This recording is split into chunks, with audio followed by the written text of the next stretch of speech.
সারা মর্ত ঘুরে ঘুরেও মহাদেব দেবী পার্বতীর জন্য একটিও কাপড় কিনতে পারলেন না। মহাদেব বুঝতে পারলেন যে মর্তে পয়সা ছাড়া কোনো কিছুই সম্ভব নয়। তাই মহাদেব কি করবেন তখন কিছুই বুঝতে পারছিলেন না। কি যে করি, টাকা ছাড়া তো কেউ শাড়ি দিতে চাইছে না। এদিকে শাড়ি না নিয়ে গেলে দেবীর রাগ ভাঙানো যে সম্ভব হবে না।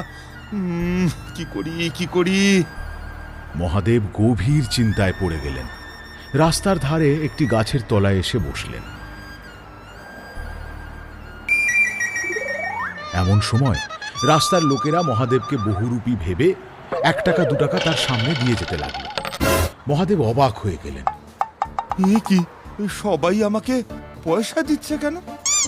খুব সুন্দর সেজেছ। কোথা থেকে মেকআপটা করলে?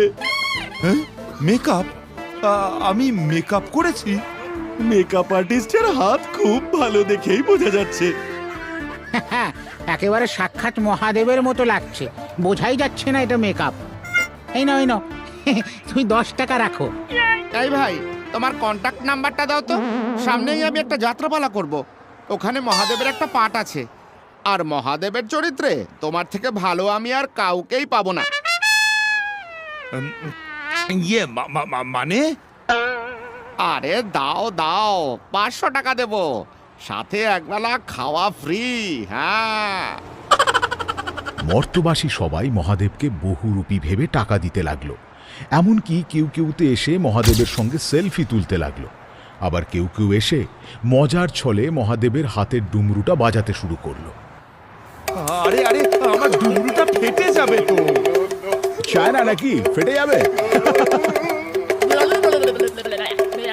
যে যেমন পারলো মহাদেবের সঙ্গে ইয়ার্কি মশকরা করলো। আর রাস্তার কিছু চিংড়ে ছেলে এসে মহাদেবের কাঁধে হাত দিয়ে ছবি তুলে ফেসবুকে অবধি পোস্ট করতে লাগলো #মহাদেব লিখে। এ কি কেলেঙ্কারি রে বাবা! এইসব কি হচ্ছে আমার সাথে? এই তো দেখছি আমাকে সবাই মিলে ভাইরাস না কি যেন, হ্যাঁ ভাইরাল করে দেবে। আস্তে আস্তে প্রচুর লোক জড়ো হয়ে